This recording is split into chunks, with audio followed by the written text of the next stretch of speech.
YCP అధినేత జగన్మోహన్ రెడ్డికి shock ఇచ్చారు బాలినేని శ్రీనివాస్ రెడ్డి. జగన్ కు బంధువు, ఆయన కేబినెట్ లో మంత్రిగా కూడా చేసిన బాలినేని వైసీపీకి గుడ్ బై చెప్పారు. గతంలోనే జగన్ పై ధిక్కార స్వరం వినిపించిన ఆయన ఇక పార్టీలో ఇమ్మడలేలంటూ కూడా ఒక క్లారిటీ ఇచ్చారు. వైసీపీకి రాజీనామా చేస్తూ నిర్ణయం తీసుకున్నారు బాలినేని.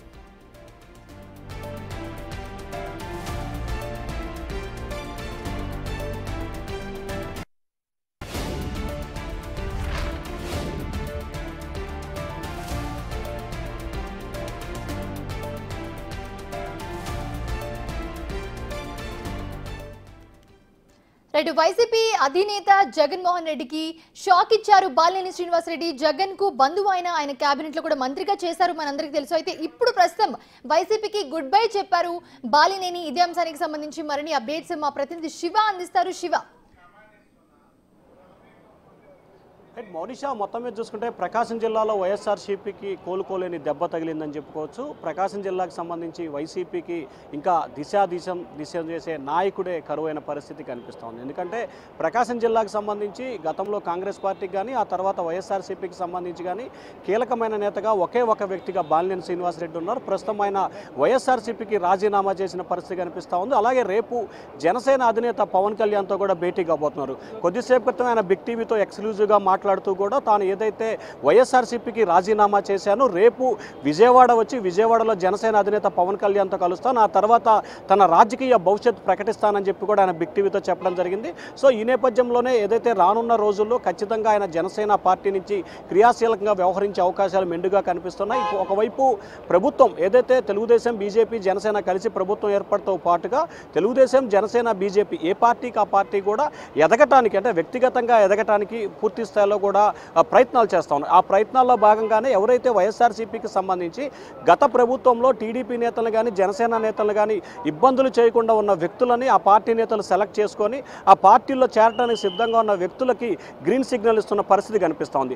దానిలో భాగంగానే బాలినేని శ్రీనివాసరెడ్డి వ్యవహార శైలిని మనం తీసుకుంటే కనుక గత 5 సంవత్సరాల కాలంలో ఆయన ఎప్పుడూ కూడా ఇటు జనసేన కానీ టీడీపీని కానీ ఇబ్బందులు పాలు చేసిన దాఖలాల్లో సొంత పార్టీని అనేక సందర్భాల్లో ఆయన ఇరుకున పెట్టిన సంఘటనలు కూడా కోకోలలుగా ఉన్నాయి. ఒకవైపు అప్పట్లో ఉన్న స్టాంపుల కుంభకోణం విషయంలో ఎప్పటి ఎస్పీతో కూడా ఆయనకు విభేదాలు వచ్చిన పరిస్థితి కనిపించింది. ఆ తర్వాత వైవి సుబ్బారెడ్డితో కూడా ఆయనకు విభేదాలు రావడం జరిగింది. అలాగే అప్పటి ముఖ్యమంత్రి ఇప్పటి మాజీ సీఎం జగన్మోహన్ రెడ్డితో కూడా అనేక సందర్భాల్లో విభేదాలు వచ్చిన పరిస్థితి కనిపించింది. కొన్ని సందర్భాల్లో ఆయన జగన్ని కలవటానికి వచ్చినా కానీ జగన్ అపాయింట్మెంట్ ఇవ్వకపోవడంతో వెనక్కి వెళ్ళిన సంఘటనలు కూడా ఉన్నాయి.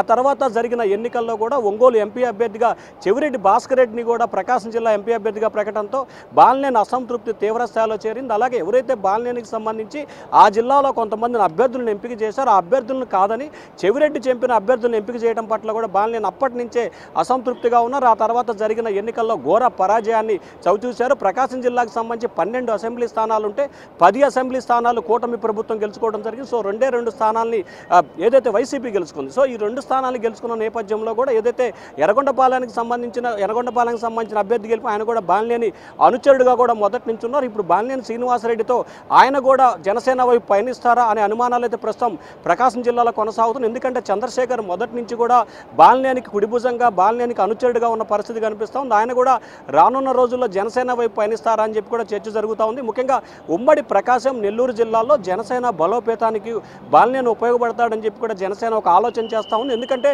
ముఖ్యంగా జనసేనకు సంబంధించి ఉభయ గోదావరి జిల్లాలో మాత్రం దాదాపుగా పూర్తి స్థాయిలో బలం ఉంది. ఉత్తరాంధ్రలో కొంత, అలాగే గుంటూరు, కృష్ణా జిల్లాలో కొంతవరకు బలం ఉంది. ఆ పైన ప్రకాశం జిల్లాకు సంబంధించి కానీ, నెల్లూరు కానీ, రాయలసీమకు సంబంధించి కానీ జనసేనకు ఆశించిన స్థాయిలో బలం లేదు కాబట్టి సో ప్రకాశం, నెల్లూరుతో పాటు రాయలసీమ జిల్లాల నేతల్లో బలమైన నేతల్ని పార్టీలో చేర్చుకోవాలనేది జనసేన ఆలోచనగా కనిపిస్తూ ఉంది. సో ఈ నేపథ్యంలోనే బాలినేని లాంటి వ్యక్తులను, ఎవరైతే క్లీన్ చిట్ ఉన్న వ్యక్తులను, అంటే పార్టీ పరంగా ఎటువంటి ఇబ్బందులు పాల్చేయని క్లీన్ చిట్ ఉన్న వ్యక్తులను చేర్చుకోవాలనేది జనసేన ఆలోచనగా కనిపిస్తోంది. సో ఆలోచనలో భాగంగానే బాలినేని శ్రీనివాసరెడ్డి రాక సంబంధించి కూడా జనసేన స్వాగతించింది.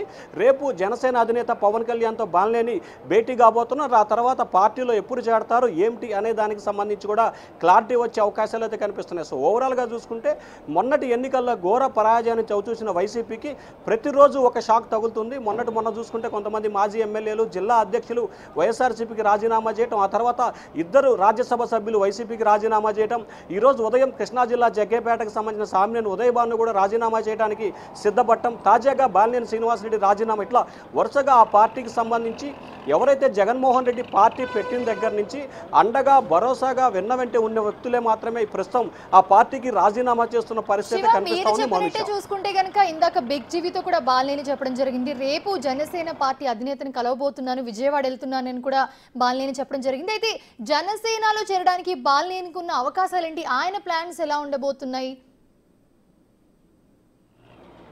అంటే మోనిషా ప్రధానంగా చూసుకుంటే తెలుగుదేశం పార్టీకి సంబంధించి చేరటానికి ఆయన వాస్తవంగా మొదటి నుంచి సానుకూలంగా ఉన్నారు. కానీ ఇక్కడ తెలుగుదేశం పార్టీకి సంబంధించి ఒంగోలులో దామరచర్ల జనార్దన్ సీనియర్ నేత ఆ పార్టీకి సంబంధించిన కీలకమైన వ్యక్తిగా ఉన్నారు.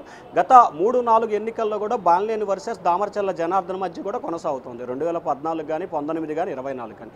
సో ఈ నేపథ్యంలో తెలుగుదేశం పార్టీకి సంబంధించి దామరచర్ల జనార్దన్ ఉన్నాడు కాబట్టి అక్కడ బాలినేని శ్రీనివాసరెడ్డి భవిష్యత్తులో పోటీ చేయడానికి కొంత ఇబ్బందికర వాతావరణం ఏర్పడుతుంది. సో ఈ నేపథ్యంలో మరొక వైపు ప్రకాశం జిల్లాకి సంబంధించి జనసేనకి చెప్పుకోదగ్గ నాయకత్వం కానీ చెప్పుకోదగ్గ క్యాడర్ కానీ ఆ జిల్లాలో లేదు. సో బాలినేని లాంటి సీనియర్ వ్యక్తి కనుక జనసేనలో చేరితే వ్యక్తిగతంగా బాలినేనికి ఏదైతే ఒక ఇమేజ్ ఉందో ఆ ఇమేజ్తో పాటు బాలినేనికి సంబంధించి జనసేనలో కొన్ని కీలకమైన బాధ్యతలు అప్పజెప్పే అవకాశం ఉంది. ఎందుకంటే బాలినేని గతంలో రాజశేఖర రెడ్డి ప్రభుత్వంలో కానీ ప్రస్తుతం మొన్న జరిగిన జగన్మోహన్ రెడ్డి ప్రభుత్వంలో కూడా మంత్రి పదవి నిర్వహించిన పరిస్థితి కనిపించింది, చాలా సీనియర్ నేతగా కూడా ఉన్నారు. సో ఈ నేపథ్యంలో ఇటువంటి సీనియర్ నేతగా ఉన్న వ్యక్తి బాలినేని లాంటి వ్యక్తి జనసేనలో చేరితే ఆయన రాజకీయ పరంగా భవిష్యత్తుకి ఎటువంటి ఇబ్బంది ఉండదనేది బాలినేని ఆలోచనగా కనిపిస్తుంది. ఎందుకంటే ప్రస్తుతం కూటమి ప్రభుత్వం అధికారంలో ఉంది, ఇటు జనసేన బీజేపీ టీడీపీ కలిసి అధికారం ఉన్న నేపథ్యంలో సో బాలినేనికి సంబంధించి ఖచ్చితంగా 29 ఎన్నికల్లో కూడా జనసేన తరపున టికెట్కి సంబంధించి ఎటువంటి డోకా లేదు అనే క్లారిటీ ఉంది. సో బాలినేనికి సంబంధించి రాజకీయ పరంగా ఆయన ఏదైతే ఎక్కడైతే రాజకీయ పరంగా ఇబ్బంది ఉండదో దాన్ని దృష్టిలో పెట్టుకొని రాజకీయాలు చేయాలని భవిష్యత్తులో ఆయన కానీ ఆయన కుమారుడు కానీ రాజకీయాల్లో కొనసాగాలి, భవిష్యత్తులో ప్రజాప్రతినిధిగా కొనసాగాలనేది బాలినేని ఆలోచనగా అనిపిస్తాం. సో ఈ నేపథ్యంలోనే జనసేన అయితే తనకు సరైన ప్లాట్ఫామ్గా కూడా బాలినేని భావించారు. జనసేన నుంచి కనుక రాజకీయాల్లో కనుక అరగటం చేస్తే అంటే తిరిగి రెండో చేసినట్లయితే ఖచ్చితంగా 29 ఎన్నికల్లో నిలబడచ్చు. ఒకవేళ గెలిచినా ఓడిపోయినా కానీ రాజకీయంగా ఆ పార్టీ చాలా బలంగా ఉంటున్న పరిస్థితి కనిపిస్తూ ఉంది. అలాగే ఆ పార్టీలో ఉంటే ఇటు రాజకీయంగా కానీ లేకపోతే ఇంకో రకంగా కానీ అన్ని రకాలుగా సేఫ్ జోన్లో ఉండొచ్చు అనేది బాలినేని ఆలోచనగా కనిపిస్తోంది. సో టీడీపీలో చేరిక అవకాశం లేదు కాబట్టి జనసేనలో చేరితే ఈ 5 సంవత్సరాలు సో 24 నుంచి 29 వరకు కూడా బాలినేనికి ఎటువంటి ఇబ్బందులు ఉండవు. రానున్న ఎన్నికల్లో కూడా ఖచ్చితంగా టికెట్ లభిస్తుందనే భరోసా ధైర్యం ఉంటుంది కాబట్టి ఆయన బాలినేని జనసేన ఎంచుకున్నట్లు కూడా మనం భావించాలి. Mounisha. Right, thanks for the updates Shiva.